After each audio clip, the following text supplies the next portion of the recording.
which is a very difficult thing to do. I've got tremendous respect for Pat Narduzzi, and he's one of the best defensive coaches in the business, and his teams play hard. And they changed their offense up coming in. They were attacking our tackles and trying to get the quarterback on the corner and bouncing things outside, because we've done a good job stopping the run up inside, using some play action passes, had a couple of trick plays with the throwback to the tight end. And we said that when you go on the road, there's usually a surge, and that's what we saw. They had a lot of energy. They were excited. We couldn't let them get excited, and we did. And then offensively, we look up, and we had the ball 4 minutes the first quarter. And then at halftime, we had it 10 minutes, they had it 20, and we had it 25 plays to their 35. So they were dominating the time of possession and keeping Drake off the field, and that's what we're going to face every week with people trying to do that, and it was a good thing. But then we scored before the half. We held them from scoring, and that middle 10 is really important. And then we came back and scored. We kicked a field goal, and then I think scored again starting the second half, because we had the ball to start the second half. Really, really proud of our defense after they adjusted. They forced 4 turnovers, and that's significant. They did a tremendous job and really finished the game for us. Offensively, we weren't going to throw it when they were down 17, and we felt like they weren't moving it. So we handcuffed our offense, but we still got to do a better job running the ball when they know we're running. We know we're going to run it, because that's what happened last week, and we did a better job in that situation than we did tonight. But we didn't have a turnover on offense. We had a punt return for the first time since I've been here, I think. 2018. Was it 20? Did we have one? 2018. 2018, yeah. So I didn't remember one. I usually would. And then we did a poor job with 2 kickoffs. We didn't cover well on the kickoff return for a touchdown, and then our sky kick was way too short. That's supposed to be back to the 25 instead of the 35. So, but really, really proud of the guys. We didn't do as good a job on third downs tonight offensively, but we did a great job with holding them to 4 of 11 on defense.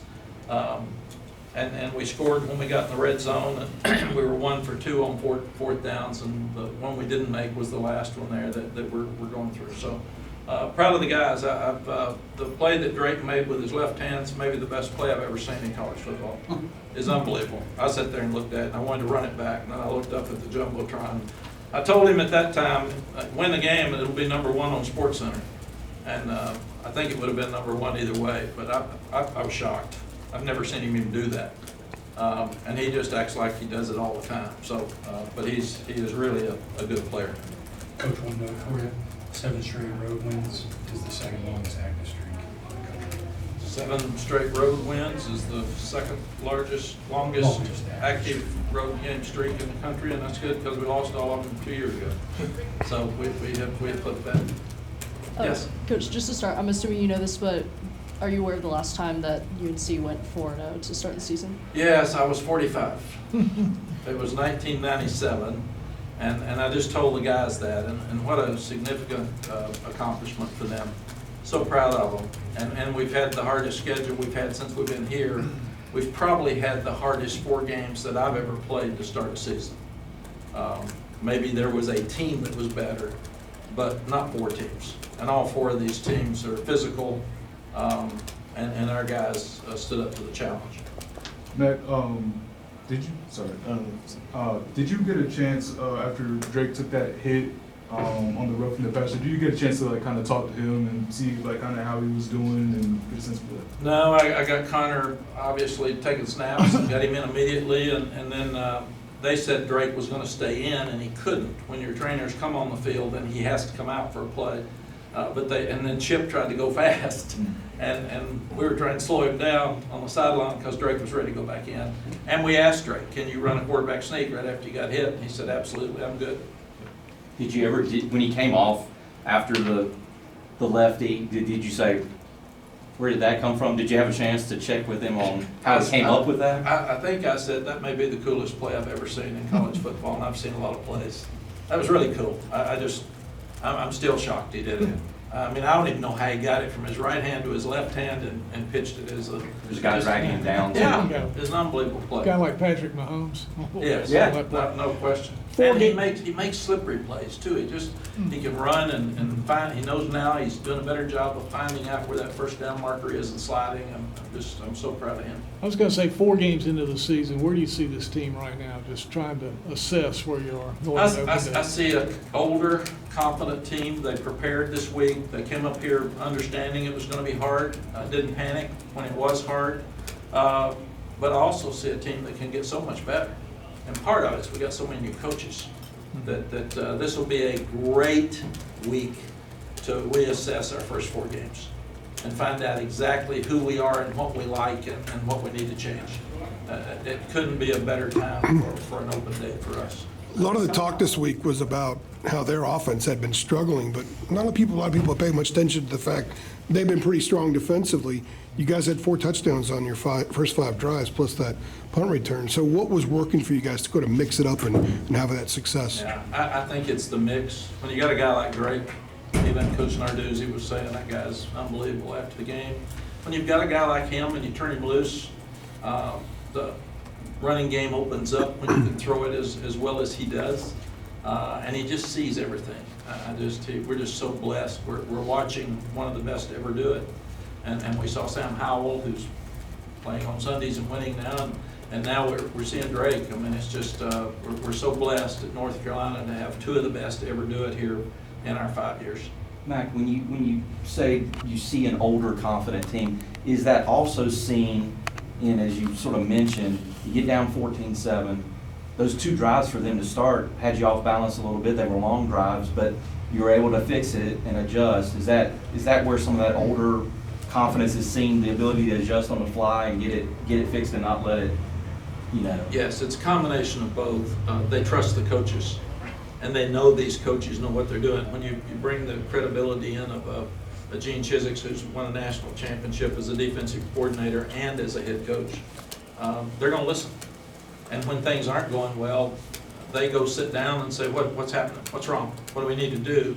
Instead of, come on, man, and screaming like we did a couple of years ago. So I do believe that this coaching staff has their attention. They do know if they do what they're supposed to do, they can stop people and win. And again, tonight, I was headed down to talk to them about if they don't score again, they can't win, which is pretty simpleton, but then said Gray was all over it. In fact, he kind of said, hey, I got it. So I'm so proud of Seth too. Coach, coming out in that 3rd quarter, you guys go the deep ball, 52-yard connection, that sets up another touchdown. Can you just kind of take us through the mindset of that big play? And you talked about the surge, maybe squashing any momentum. Yes, when you go back and study football, we talk about the middle 10, and it's important to lead at halftime. If you look at stats, probably a no-brainer, but still, a lot of times when you're leading at halftime, you win the game more than if not. And then the second part of that is the scoring before, and then when you get the ball like we did this time to start the 3rd quarter, you can get a 10 or 14-point swing. I think we got 17-point swing. And that just changes the whole game. And then you add the addition of the new clock rule. And you get down 17, that clock's running. And if you just hold it a little bit, that thing goes fast. And then it forced Pat to use some of his timeouts early, so they didn't have timeouts at the end either. And really, really proud of J.J. Jones. He made so many plays right on the boundary tonight, staying in bounds, and just to have an awareness of exactly where his feet were. And Drake's gotten a good combo with him. So last week it was Nate McCullum, and tonight he found J.J. Moore. And J.J.'s had to step up even more since we don't have Tez Walker, and then Gavin Blackwell didn't get to travel with us tonight. So other guys are stepping up. Is there a level of concern, the Yes. punt return, or the kickoff return rather, for a touchdown? Then you had the pooch kick you said should have gone to the 25, went to the 35. Yes. Can you elaborate on that? We didn't cover well. They didn't close like they're supposed to, and we're not going to kick it out every time. Ryan Cole was kicking it out just about every time, and we put it in the right area. So it was absolutely coverage that gave them the touchdown, and that's the best thing that could have happened to us because it didn't get us beat, and they're going to get to see it. and then they'll be covering a lot differently on Tuesday. And the second thing is that you can't sky kick if you're going to sky kick to the 35. If you're not going to cover, you got to kick it. You got to sky kick, but you got to get back to the 25 so they'll fair catch it, and then you start there. But we've got some work to do on both those areas, and we knew we were proud of Liam Boyd that he's been kicking it out, but those were with the wind at the end too, so he's got to do a better job there. And like I said, you didn't ask me about how great Noah Burnett did. Well, I was going to actually. You didn't ask me about how great the punt return was, so I know we get the negatives. And Well, you had already, I didn't want to ask you too long a question. I was going to mention, no, that was a career high for him, that 48-yarder. Was it really? Yeah, That's good. he had 43 and 48, so yeah. Thank you for asking. I just wanted to go on the other part since you already mentioned that. Okay, we got time for two more. Mac, Elijah Shelby, Hussey. go ahead. Oh, I'm sorry. Could you, No, it's okay. could you speak to Hussey's versatility tonight? Yes, I think we got both of them, both questions. Just the playmaking, you know? Yeah. 2 for 1. What we saw at East Tennessee State was an All-American that had 12 interceptions. And he's just a ball hawk. He's got instincts, he competes, and he has tremendous hands. And a couple of those catches were just phenomenal. And I knew, I told him this week during practice, that I feel a punt return coming. I know we just got to give him a little more room, give him a chance. And man, he broke some tackles, and you go north and south, and that's when punt returns happen. And so proud of him that he accomplished that tonight. But he's really a good player. He would be at corner if we hadn't lost Dre Boykins, so it's hurt us some. So the corners still have to grow up, and they've got to continue to get better. But it's helped that Chapman played again tonight and did some good things. I hated Tayon got out. You know, he hit with the shoulder, so targeting's different now than it was last year or 2 years ago. So it's just, you never know what you're gonna get. But I'm really pleased with Elijah Hussey.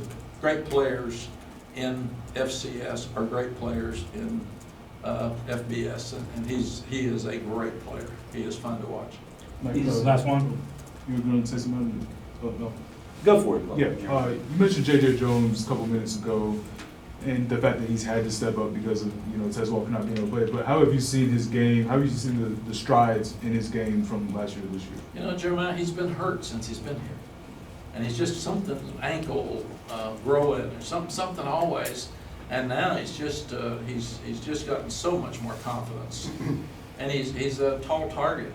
He may not be as fast as a guy like Tez, but a lot of times the NFL people will tell you that height will take up for a little bit less speed, because you've got a height differential on most cornerbacks, and he's got that advantage. He can jump, he can catch, he's got great time, he's got tremendous hands, and like I said, you have a knack. Every time we would catch it and he'd be in by 2 inches, I was thinking they're going to review it.